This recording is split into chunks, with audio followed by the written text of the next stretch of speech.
Hello class. Today we are going to cover a number of topics on ADD and ADHD. These topics include an overview of both diseases, the population most affected by these diseases, and a general cause for the diseases. Let's see. My objectives are, upon completion of the lesson, participants will be able to define ADD and ADHD. After completing the lesson, students will name at least 5 signs and symptoms of ADD and ADHD. And after completing this lesson, students will write down at least one statistic covering ADD, ADHD. So, first things first, what is ADD, ADHD? It is attention deficit hyperactivity disorder. It is a disorder that appears in early childhood. ADHD makes it difficult for people to inhibit their spontaneous responses that can involve everything from movement to speech to attentiveness.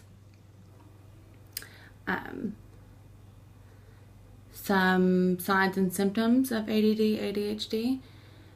Your child does not pay attention well to details. They make careless mistakes. They have trouble staying focused and are easily distracted. They appear not to listen when spoken to. They have difficulty remembering things and following instructions. They have trouble staying organized, planning ahead, and finishing projects. And they get bored with a task before it's completed.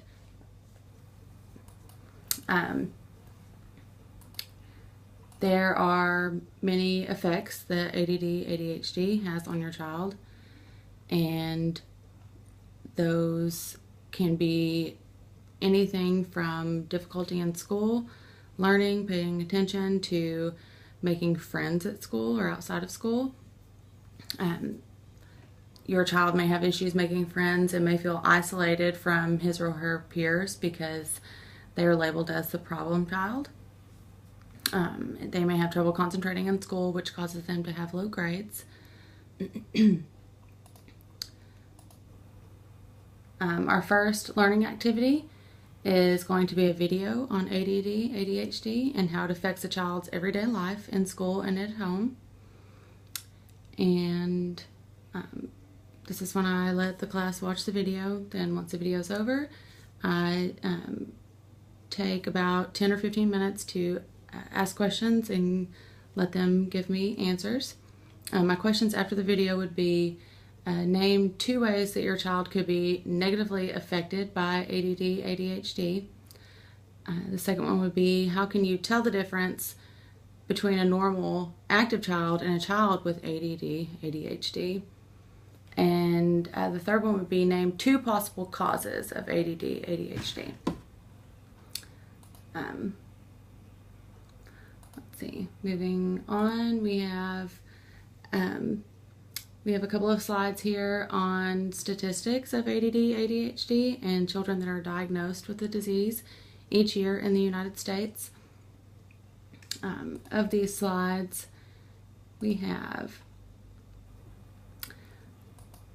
from the Centers for Disease Control and Prevention is where these slides came from.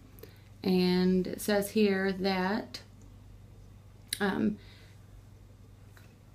parents report that approximately 9.5% of children ages 4 to 17 years of age, which is my general target audience, have been diagnosed with ADHD as of the year 2007.